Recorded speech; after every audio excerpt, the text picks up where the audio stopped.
Acknowledge me, the one.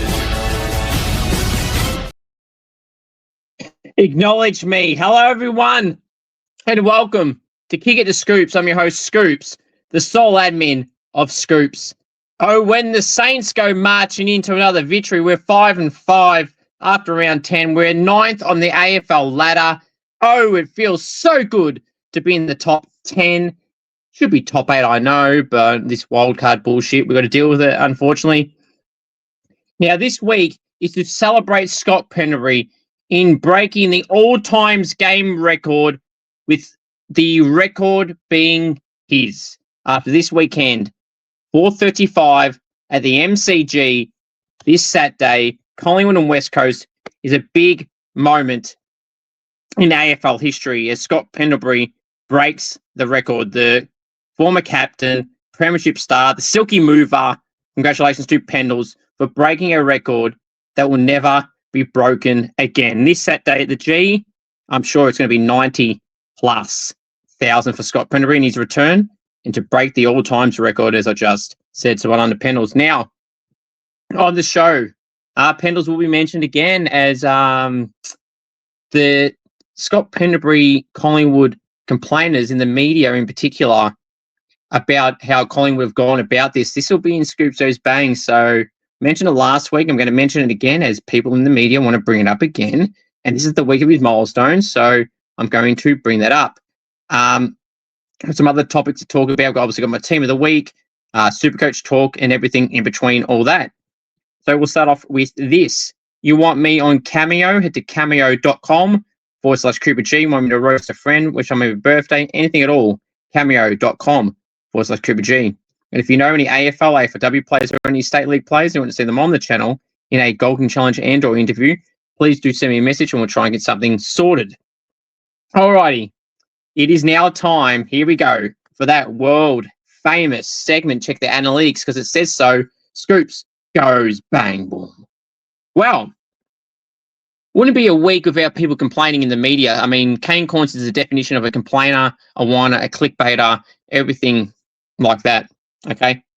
So, on a week and weeks that we've been building up to this legendary record-breaking game for Pendles, all I've heard Kane bitch and moan about is about, Collingwood and their management of this, and they're only catering for him. And if they played him against Hawthorn and they played him against Sydney, they would have won, blah, blah, blah.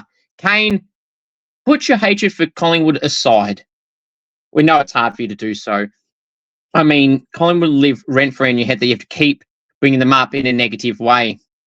Now, we know it gets you clicks, and I guess that's all you really give a shit about because you're not that good at commentating. Your takes on the game lately is just borderline garbage.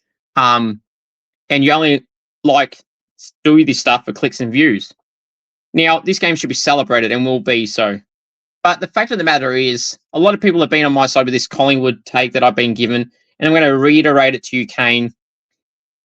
Do you really think if Collingwood had beaten Hawthorn and not Drew, if they had beaten Sydney, I guarantee you would have said what a master move it was. Oh, wait. But there's this, okay?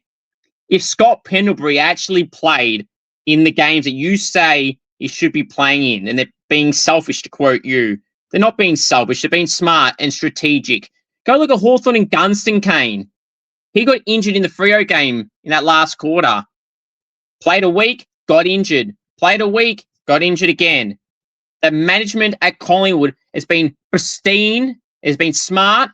They've executed it well. Hawthorn with Gunston, not so much. But I'm sure I don't hear you complaining about Hawthorn and how they manage Jack Gunston, who's also very, very old. Very, very old, just like Pendles. Now, the thing of the matter here, Kane, is if I guarantee you, if Collingwood had played Pendles in the Hawthorn game or the Swans game on the weekend and he got injured, I guarantee you would have come out and said, this is poor management from the Pies. They should have rested him off a 5-day break, interstate trip, all this bullshit. I know exactly what you would have said. Anyone with a brain could tell that's what you would have said. had he played in either of those games and got injured or didn't even play well, you would have brought it up and said, how could you not manage a guy that's 36 years of age on short day breaks, interstate trips, and everything like that? You're only talking about it because it gets you clicks and views, and you've been completely disrespectful to Scott Pendlebury, who is going to break the AFL record this week against the Eagles in Melbourne at the MCG on Saturday twilight. How about you celebrate, Kane, Scott Pendlebury's milestone, his achievements, and everything like that?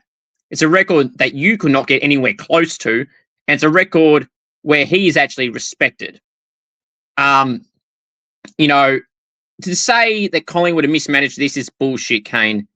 If Pendles played against Hawthorn and Sydney, you cannot guarantee they were going to win with or without him. Clearly, yes, it helps.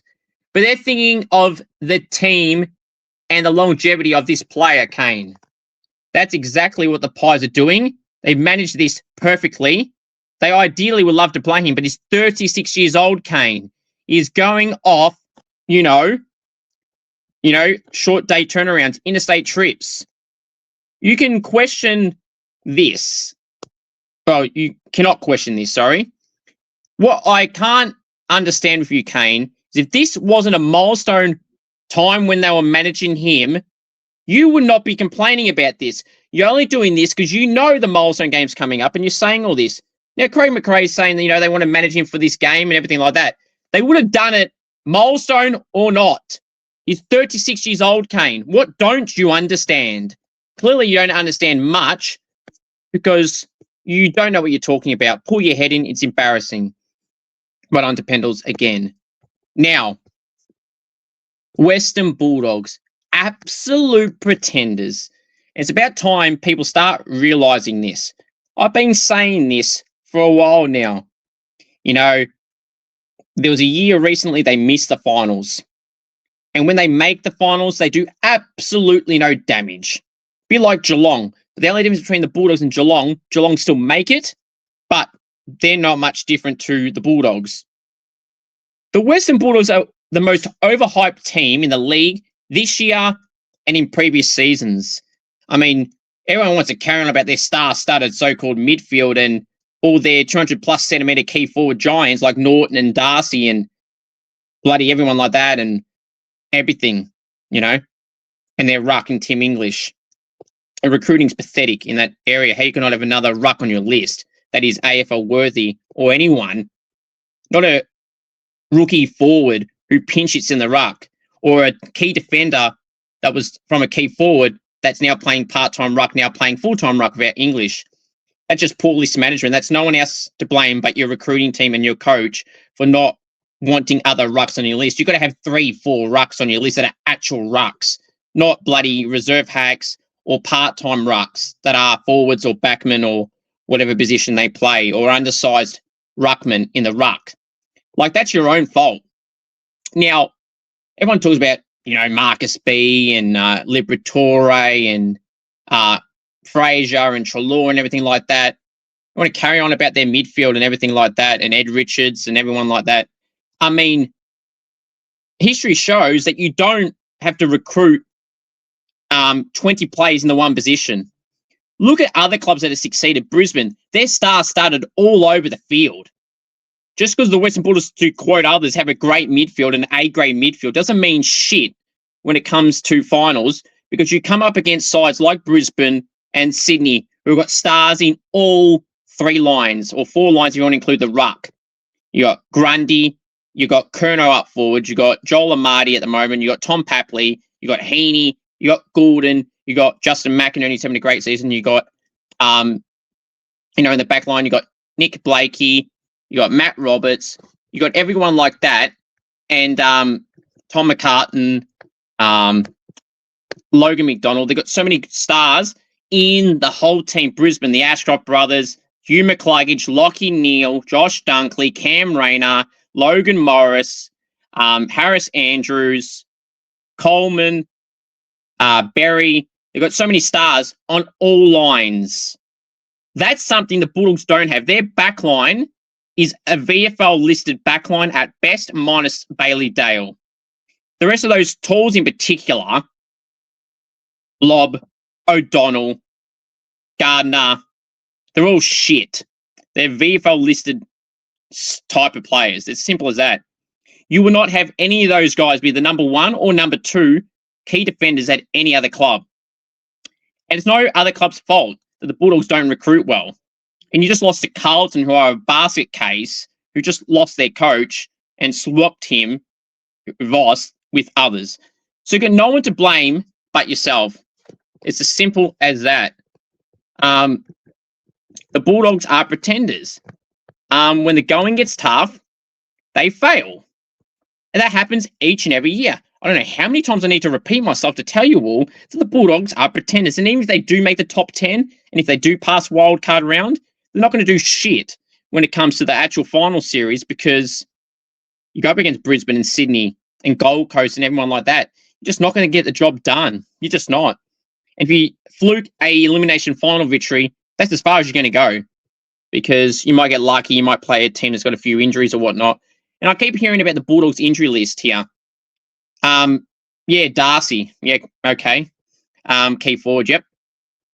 English has been in and out. But who else?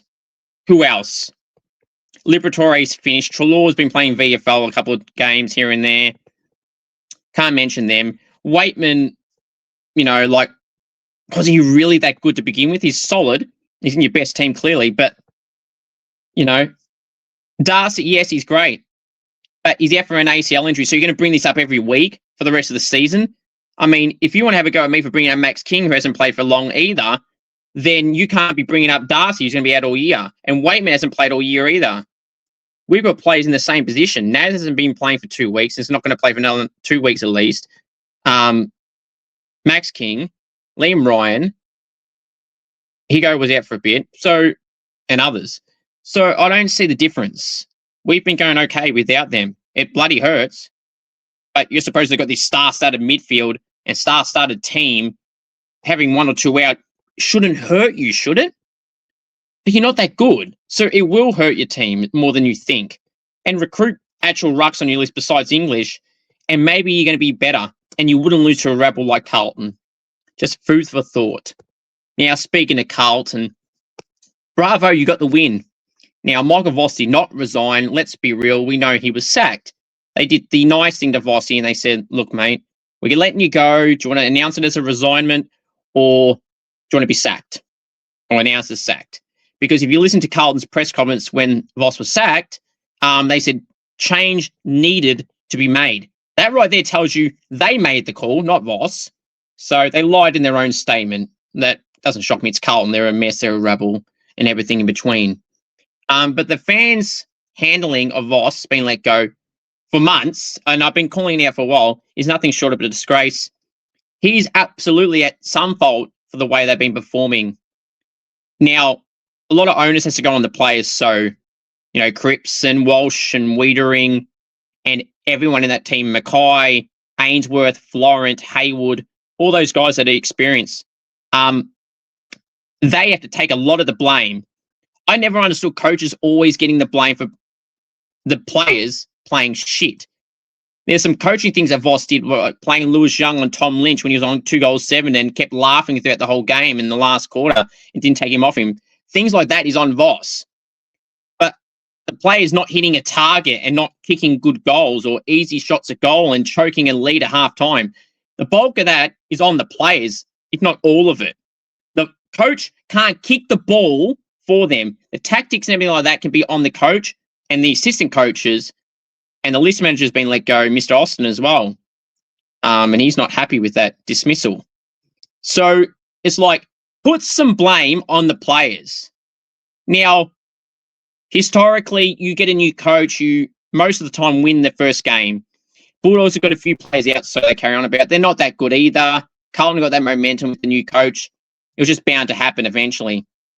And it won for them. But the Carlton fans, how you have all treated Michael Voss is pathetic. Cheering like, yes, yes, yes, like Daniel Bryan back in the WRE days, the yes chants. That was what Carlton fans were doing. And it's pretty embarrassing. And it's funny, all these shitty Carlton creators out there, content creators out there, only some, not all, they know who they are. They go out there celebrating Voss being sacked because they're just shit channels and they show their fake fans. They don't even go watch their team's games. They only post about it when they win, but when they lose, you don't see them. Or when they are losing, they're not even at the games. So they're the definition of fake fans. The definition of fake fans these people are. There's no ifs, ands, or buts about it. So Carlton fans celebrating Voss being sacked is pathetic. That just shows the level of standard of Carlton fans and how disrespectful they are. They should all pull their heads in. It's actually quite embarrassing. And if I was Voss, I would not be thanking any Carlton fans or anything like that because they're all pathetic. To the Carlton fans, to Kane Cornes, to the Collingwood fan haters of how Collingwood have handled Pendles' milestone record this week, to the people complaining about that, pull your head in. It's really, really embarrassing and lift your game. Hope you all enjoyed that edition of the world famous segment, Scoops Goes Bang. Now, it's time to get right into my Scoops Round 10 AFL Team of the Week. I reckon we're going to have a fair few salty people after this. Doesn't matter who you beat, it's how the individuals perform. Now, this week was very hard to choose any key position forwards, basically. Many of them did not deserve it. A lot of midfielders deserved it, but unfortunately I can't put 30 midfielders into the forward line and midfield. Alrighty. From the back line, the pockets, Jaden Laverde and N. Blakey. Fullback, Jack Silvani. Back line, the flankers, Jack Sinclair. And Sam Flanders. Another W from Sammy. Gee, Kano will be salty. Haven't heard him this week about him again. Centre half back, Tom Stewart. Wingers, Max Hall and Bailey Smith. Centreman, oh, how good he's been without Jack Steele and taking Steele his minutes. He wouldn't have got this position consistently in quantity of time without Steele being there. It is Hugo Garcia. I said weeks ago he's benefiting from no Steele there. I'm telling you that right now. Forward line, the flank is Sean Manna and Murphy Reed. Centre half forward, Jake Waterman. Forward pockets, Josh Rochelle and Sullivan Roby. Full forward, can't believe I ever had to say this as a full forward, Ned Moyle. Ruck, Brody Grundy. Rovers, Harley Reid and Clayton Oliver. Oh, how sweet it feels to mention the inaugural Scoops medal winner, the first person on the interchange, Jack McRae. The other guys, Bailey Williams, Matt Carroll, John Noble, and Zach Butters. Now, the long list of emergencies. When it's handled with a lot of emergencies, it's really hard, to choose. So, from the long list of emergencies, we got Patrick Voss, Billy Frampton, Lockie Ash, Noah Anderson, Brody Hewland, Darcy Wilmot, Jack Carroll, Justin McInerney, and this will really ruffle a few feathers and relax. It's the emergency list, Tom De Koning. He was very good. It's great to see TDK back at his best. Now, reasons for the guys that made the final team, I know they didn't make the final team, but I'm sure a lot of people are going to get triggered by that, so cry some more.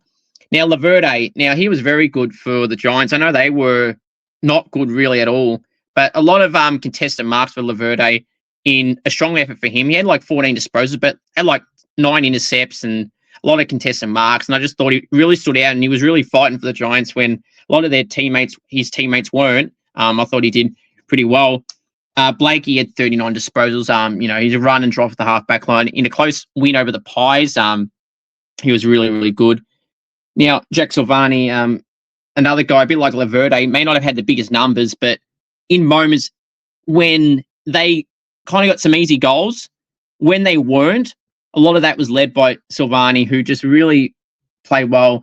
Had like 9 intercept possessions, had like 6 or so 1%, but it wasn't just that. Some contested marks is good spoiling of the ball. When there was a couple of times that Richmond looked like they were going to be out, and he just spoiled the ball away. And another great trade acquisition he's been. Speaking of that, Sam Flanders, another one. He played a lot of half back yesterday more than midfield. And I think the last 3 weeks in particular, he's had even more damage than he's had in previous weeks. Well, he's been pretty consistent throughout the whole year and he's been really good. But even more impact, I should say, this week as well, like last week, hence why he was in last week. He just kind of led the chain or to a kick and an option that really set up some play. He might not be credited for a score involvement as he was like the 3rd or 4th person in the chain, but he started it. His kick or his patterns of opening the space up and stuff like that was really noticeable. He did really well. Tom Stewart, against Brisbane, he was pretty strong. He had I think it was 13 intercept possessions and just kind of led it for them. And he made it. Sinclair, I mean, a bit like Flanders, he always takes the risky kicks and he's 99% of the time he hits those targets. And even if we don't score from it, it leads to the ball going inside 50. And that's something with Sinks that's always very noticeable. People can say, oh, sometimes you get kick outs, but it's not just that. He does something with it. And unlike some other players that get kick outs, he actually just does something with it. It's not just chipping it sideways and getting the cheap kicks and stuff like that. He actually does something with it. Bailey Smith on one of the wings, I heavily criticised him for some of his disposal efficiencies and lots of turnovers in weeks gone by and for parts of this season. But against Brisbane, to have 2 goals and 34 touches, I think it was pretty good. That's probably one of his best games this year, if not his best game this year, especially against the opposition. It was as well. On top of that, I think he had 10 clearances as well. So he deserved a spot this week. I actually forgot to put him in last week. I actually made a typing error. He was actually meant to be in there. But here we are. Max Hall, you could argue he or Hugo Garcia, who are both in this team, and I'll mention both of them at the same time here. The amount of drive in the centre clearances that Hall and Garcia had, I could reckon they could have had at least 8 centre clearances or somewhere around that between each other, between both of them. And, both hit 2 goals. I think Hugo had about 28 touches and Max Hall had 26, but they were both really bloody impactful. And they led a lot of our scores on the weekend against Richmond. And full credit to them. Max has just been one of the greatest mid-season pickups since it's come in 6 years ago, whatever it was. Besides John Newcombe, Max Hall would have to probably be the next best mid-season recruit, because a lot of these players, they come in, they fill a role and they do whatever, or they're in and out of the side, or they never play. But Max Hall's played every game basically since he's been picked up and has been very, very good. Hugo Garcia, like I said, with Jack Steele there, he didn't get much minutes in the midfield at the back end of last year. For the first half of last year. When Steele's gone out of the midfield or less minutes, Hugo was taking his spot. And there was glimpses of this last year. And this year, averaging 22 disposals. But on the weekend, against Richmond, the week before against Gold Coast, against Port Adelaide, against Adelaide, pretty much every game Hugo's played this year. And you've got to remember, he was picked 50 and wasn't getting about 50+% minutes in the midfield with Steele there until the last 4 or 5 games. And then he did well then, and he's continuing that. So he doesn't have that freedom to play more midfield if Jack Steele's there. It's just as simple as that, hence why they moved him on. Nothing wrong with how Steele's been going to Melbourne or how he was going to St Kilda, but when you're on big money, and Hugo can do very similar, if not better this year than Steele, or very close, at a much cheaper cost and much younger in the team, he's doing pretty well. Sean Manor kicked 5 and had 28 touches for Geelong. He was pretty good and probably best on ground as well. If it wasn't him, it was Bailey Smith, but here we are. Jake Waterman, he was pretty good as well. Hit 3 goals, 2 late goals in the last quarter that won them and sealed the game. Jake Waterman, if he can kick straight this year, he could be up there in the Coleman if he was kicking accurately. But he's had some games where he's got 4 or 5 behinds consistently. So if he can fix that up, he would have been a shout. But I don't think he will now. But hey, if it's an 8-goal game or something, and Cameron and that don't, never say never, and Ben King as well. Murphy Reid had 30 disposals. He was pretty good. Playing midfield and half forward, did well. Josh Rochelle, 3 goals and 18, did really well. Ned Moyle got 3 goals and 14 disposals as a forward more than a ruck this week. Jared Witts was back in the side, so he played the main ruck role. Ned Moyle kicked 3 goals and 14 touches, and, I don't think Ned would ever kick 3 goals in a game ever, let alone in an AFL game. So credit to him, he did pretty well and really light on for key forwards this week, and Ned Moyle played forward, so why the hell not? Got the second most goals in the round too. Equal second most goals in the round, like with Waterman and a few others. Sullivan and Roby, 2 goals in 24. No, he played mainly midfield, but as I said, the forward line this week is very weak. And he's played a little bit of forwards, so he can go in there as well. Brodie Grundy, one of the best ruck performances this year. I know it was against Oscar Steen and Dan McStay and Ned Long, but hey, Brodie Grundy's the best ruck in the competition, the clear All-Australian ruck for me, with then being Jackson the second one. I can see both players at the moment being the All-Australian team, but Brodie Grundy is easily the best ruck this year. Anyone that says otherwise, I mean, you clearly don't watch games. I mean, for 3 weeks, he's had performances where he's getting like 27 disposals, a goal each game, like 40 hit-outs plus, some games 50. It's like, if you don't think Brodie Grundy's been the best ruck this year, I don't know what the hell you're on. Harley Reid, this is the best game of his career, easily. 2 goals, 34 disposals. It's just, I think it was 12 clearances as well, and he had like 10 score moments. Harley Reid, these are the games that, people are expecting from him because of number 1 pick and all the hype pre-draft, not just as a number 1 pick, but just in general of, X factor and everything like that. He's shown that yesterday and shown why he can clearly be a great player in the competition. Clayton Oliver, I think this is his best game as a Giant. He had 38 disposals. He's had a few games like this, but a lot of these were contested. And I think he had like 10, 12 score involvements as well, or 7, and 12 clearances. So Clayton's been a good acquisition, but the side isn't going too well with a lot of injuries to Sam Taylor, Tom Green, and all that. Jack Macrae, it was well-deserved to make this team. He had 31 disposals, and it wasn't just that. He had 10 score involvements. He had like 6 to 7 clearances. People got to remember, it's like 80-something disposal efficiency. But what stood out to me even more, if those players in the midfield on field didn't have the games they had, Jack Macrae probably would have made it, because he had 31 disposals, 10 score involvements, and 7 clearances while playing around 60% game time, if not less. And something with Jack Macrae that people are always bagging, and this is something that I've noticed that he does so damn well, and he has been since the Saints days, and even prior to that at the Bulldogs, when he was in his mid-20s. But now, hence why he won the inaugural Scoops medal, did Jack Macrae 5 years ago or so, but at the Bulldogs. But, he's not a big distance kick, and he knows that, but he uses his strengths as a weapon, and that's that little pinpoint kicks inside 50, 30-meter passes. He laces it out. Higo dropped a few. Sharman, I think, dropped one as well. And then there was some that hit the target in terms of them marking it. So he just gets involved, hence the 10 score involvements. Could have been like 14 if Higo and a few others took some marks. So been really impressive how he's gone this week, and hopefully he can continue some good form. He's always been a great passer of the ball, Jack Macrae. Bailey Williams for the Bulldogs. Not the Bulldogs, the Eagles. That is the Eagles ruck, Bailey Williams. 2 goals, like 18 touches, like 40-something hit-outs. He was just everywhere.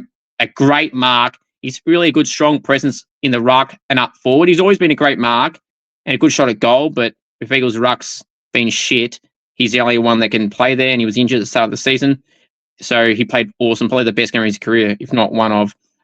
Matt Carroll, I mean, I don't lie when I say he's been their best player this year. 3 goals and 19 disposals on the wing. He played pretty well, and he's been their best player all year. If not their best player, I damn well guarantee you'd be top 3 in their BNF at the moment, if not first. John Noble's been pretty good, 31 and a goal, and Zach Butters 35. Your Mercies, as I said, Jack Carroll, halfback, had 25, did well. Taconi kicked 2 and about 18, about 28 hit outs or something. Voss kicked 5, but 4 of them were in the second quarter, and he had like 3 disposals in the other 3 quarters. So, with the other forwards I had in, they all had impact. If they kicked a couple of less goals, they had a lot more disposals and a lot more consistency in their performance. Like Murphy Reid had 30 and a goal. Manna kicked 5 and 28. Rochelle kicked 3 and 18. Roby kicked 2 and 22. Ned Moore had 3 goals and 14 for a key forward in this game and backup ruck, which I think were all more impactful than Voss. So there's your reason. Frampton was the next key defender. Anderson and Lockie Ash and Wilmot and McInerney and Bodie Euland all very stiff not to make it. But that's Team of the Week. Comment down below what you think of that. All right, let's go through my Supercoach score. I scored 2,250, top 21%. Look, I'm happy with that. Not happy with some players in my Supercoach team. In terms of trades this week, I'm going to have to wait and see who I trade in and out. There's not really any rookies to pick, which pisses me off. So speaking of pissing me off, let's look at the premiums that have pissed me off. Right. Archie Roberts, who I traded in, got 93. He had 30 disposals and got absolutely robbed right in front of me. That clearly should have been a 120. But I guarantee if that name was Marcus B, he might have got 130. Lockie Whitfield got 79. Good efficiency, but didn't do much, which is pissing me off. And I just brought him in as well and used the second last boost to bring him in. 79, not happy with that. Jack Sinclair, 139, awesome. Worrell, 99, basically 100. It's all right. Josh Lindsay, what a great rookie he's been. 96, kept him. Blamise, 36. He almost didn't have a touch for 2 quarters in the first half. Absolutely pathetic. Will Edwards got a 50, got robbed. He was on 62 late in the game. Had 2 handballs to a teammate and somehow dropped 12 points because the Supercoach system is stuffed up with the scoring. It's your name. That's simply how it goes. Jack Carroll, every time I bench him, every time I field him, he gets like 50 if I'm lucky. Then when I bench him, he gets an 80 odd. And he got 105. He was awesome, but making money, and that's what matters in Supercoach. If they're on the field, you still want them making money because that's how you build your team. So you've got to hope all your bench players score well as well. It's not, oh, they're on the bench, who cares? You need them to do well. A cameo link, top left corner too, and happy for the 5-star reviews on Spotify and Apple Podcasts. Blamise 36, pissed off with that, as I said. Butters 138 is very good. Heaney 99, he was absolutely robbed. He should have got 120 something. Zach Merritt 103, should have been 120. Neil got absolutely stuffed by the Supercoach system. Had like 32 touches and had really good impact, like 8 clearances or something. How the hell he didn't get in the 130 range is bullshit. And Dacos 93, absolutely screwed. He was on 105, and his score changed 6 times after the game finished. The pre-scaling, post-scaling bullshit is rigged. Millard Murdoch got 38. He was on 48 at the start of the last quarter and gave away a 50, but also got a goal. So how the hell do you drop points? See, this round scoring is absolutely screwed. Rechko got 51, whatever, and he probably deserved about 5 points less. Angus Anderson, 71, really good. He was on a lot at halftime. Sam Cumming got 40. That's a terrible selection in the end. Sardis did not play because Brad Scott can't coach, and Finn McRae has not got a game, and he won't now this week because they won. So he won't play again this week, you would think, which is annoying. Now, speaking of annoying, Luke Jackson scored 66. Absolutely dog shit, and I'm really not happy with that. Fremantle managing players, I guess, impacted part of that score, but before the third quarter, he was only on 62 at three-quarter time, so really not good from Luke Jackson, but he's also been great all year. I had Lockie McAndrew, of course, on the bench, get 103, typical. Now, Brodie Grundy was my loophole captain. He got 203. This is what I was thinking, 2,400 at least this round. Obviously, a lot of people had Brodie Grundy to a degree, but not many would have had him vice captain, aka loophole captain. So getting 203 was awesome. Absolutely love it from Brodie Grundy. Petrarca, 94, not good enough. He should have got 115. Sheasel, 73, other premium, shitting the bed. Should have got 90 odd, but he's been shit lately in Supercoach. Zach Bailey, 52, pathetic. Should also have been getting around 100. Rochelle, 85, got robbed of points. He should have got like 100. Sam Flanders got 110. It should have been like 130. Lombard got 90. Awesome. Obviously, Dobson was a loophole captain. Liam Henry I brought in because there was no one else for rookies in the forward line. He got 34. Not happy with that at all. And Filippo, 82. Fantastic from Mateus. Comment down below what your thoughts are down below. So realistically, I should have got like 2,400. Realistically, at least. So that pissed me off, but, you know, it is what it is there. Right, so we're going to go quickly through all the games coming up, and they've just happened on the weekend. The Saints are in the top 10, just thought I'd remind you all with that. Brisbane 76, Geelong 117, Geelong by 41. Look, it was that one quarter, I forgot what quarter it was, I think it was the third quarter, where Geelong just went bang, bang, bang, and for Brisbane, that's all it was, but they fought hard in the last quarter, like Brisbane will. But yeah, it was Sean Manor show in that third quarter. He like 3 or 4 goals in the third quarter, and that was the difference really. And Brisbane had no answers in that quarter, which was disappointing because I thought they were okay for the rest of the game. It was just that third quarter in particular, they weren't that good. And Bailey Smith actually showing consistency in better efficiency this week.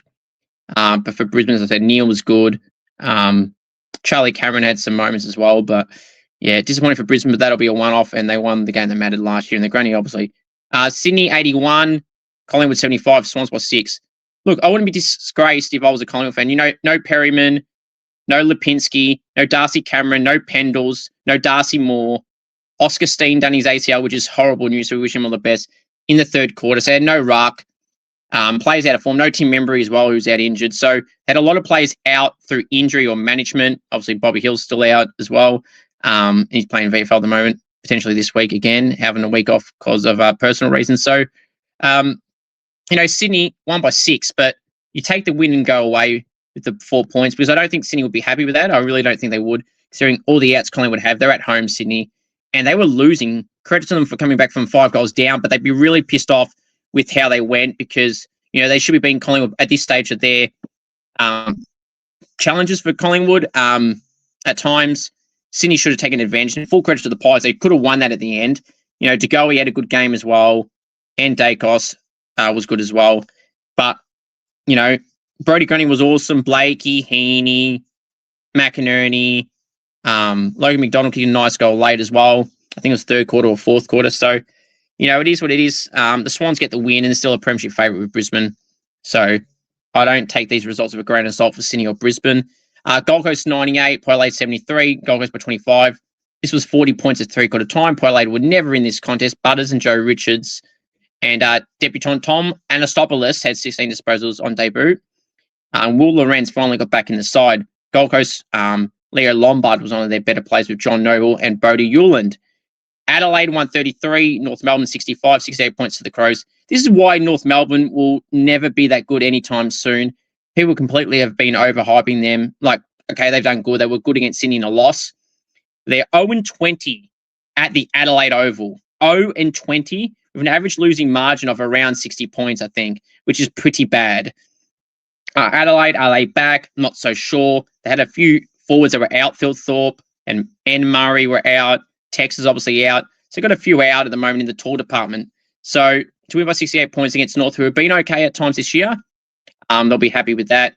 Jordan Dawson and Pete Ling and Rochelle were pretty good as well for North Melbourne. Basically, no one was good, so that's that. Melbourne 120, Hawthorn 81. Melbourne by 39 points. Gee, Hawthorn are pretenders. They really are. Just like the Western Bulldogs, they are pretenders. Melbourne had a good season. They win by 39. They're in the top 6. They're playing well. I haven't said they haven't been, but we'll see how they're going in 10 weeks' time. Because if they get a few injuries, they may be shown to be not as good as they're going at the moment, but they got the job done by 39 points, and they have surprised me a little bit. Hawthorn doesn't shock me. Hawthorn are completely overrated, just like the Bulldogs are. Speaking of the Bulldogs, Carlton 74, Western Bulldogs 62, Carlton by 12 points. This game was a snooze fest, as a lot of people have said to me as well. The last quarter, Carlton did really well. Harry Mackay got some goals. Matthew Carroll, 3 goals and 19 disposals. He was in my team of the week, Scoops. Come on. He did really well. Patrick Cripps done his part this time for once. Carlton, they just did what they had to do in the last quarter in particular, and the Bulldogs are pretenders, like I said. They're really, really not that good. I don't know how many times I need to tell people they're not that good, the Bulldogs. Marcus Beeg was terrible, like 7 turnovers, but people will try and justify him being in a team of the week. Actually get a kick and actually have good efficiency, and then you might get in. He was terrible and should not be playing, and that's no excuses for this injury bullshit. You shouldn't be playing then. That's their fault. And they're pretenders because they've got no ruck besides English and bad management. So that's no one else's fault but themselves. Essendon 61, Freo 104, Freo by 43. Did what they had to do. Sarong and Voss. Well, Voss was only 1 quarter specialist. Having to go with the Essendon fans, Voss was pretty cheap considering they did not delist you. It was the club that did it. But Voss and Tracy, they always have a go at people. It's pretty embarrassing some of the times they do that. But Freo got the job done. They did what they had to do, and they got the win. Sullivan and Roby and Archie Roberts were some of the better players for the Bombers. St Kilda 109, Richmond 73, the Saints by 36. The one thing I would take out of this, that's saying we're just in second gear. We weren't trying dramatically is probably a good summarization of that. It will get up to 5 goals. Started so strong.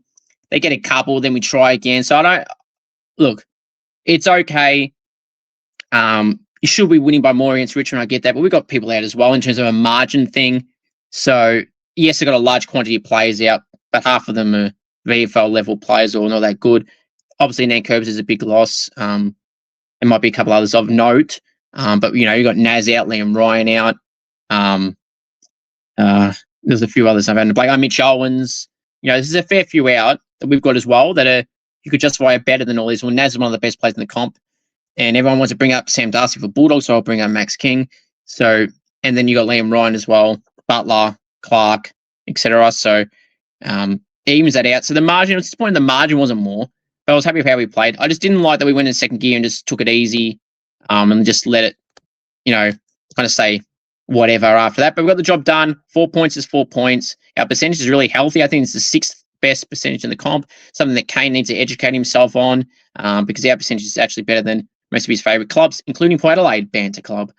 West Scopes 88, GWS 71. What a win for the Eagles. Harley Reid, Bailey Williams, awesome. Absolutely awesome, all those plays for the Eagles. Malachi Champion, I thought had some really good spark and drive of half forward and setting up some plays and, doing really well for them. For GWS, Lockie Whitfield was well held by Milan Murdoch, my man in Supercoach Milan Murdoch. Lockie Ash had some good moments in the first half in particular. Harvey Thomas was really good for the Giants to shoot. So he should hold his head up high. But Adam Kingsley, we're going to fire up Adam. Going to be more roasting of these players because they are much better than what they're showing. And Jayden Laverde, what a great pickup he's been. Toby Green was whatever on the weekend. He's not going to Geelong, so don't worry about that unless something dramatically changes over the next month or so. The Giants will be okay when they get Sam Taylor back and Tom Green's there for the year. So they've got a few outs, the Giants. Now let's go preview round 11 to wrap everything up here. So on Thursday night in Tassie, oh, bloody Tassie. Who wants to play in Tassie? Thursday night in Tassie, 7:30 Victorian time at UTAS Stadium, Hawthorn and Adelaide. I'll be tipping Adelaide in this one by 1 point. Friday night, the MCG Dreamtime game, I think this is. Richmond and Essendon, 7:45 p.m. at the MCG.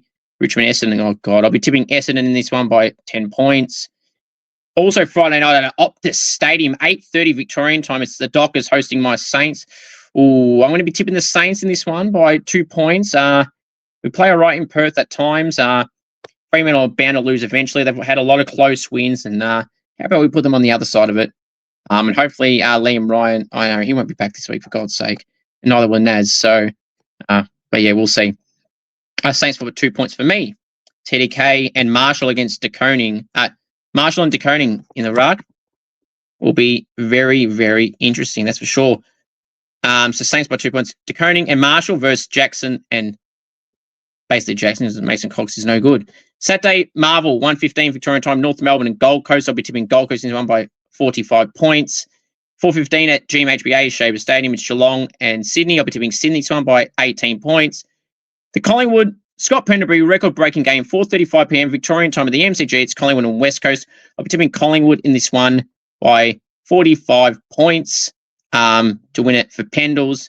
Harley Reid plays his 50th game as well. 100 penalties again on the milestone. Saturday night, Port Adelaide and Carlton, 7:35 p.m. Victorian time. I'll be tipping Port Adelaide by a margin as well. By, let's go 10 points. For them, Sunday games, let's go through these very quickly. Sunday, 12:30 p.m. at NG Stadium, Giants and Brisbane. Brisbane by 40 for me. And the final game on Sunday, 3:15 p.m. at Marvel Stadium, it's the Bulldogs in Melbourne.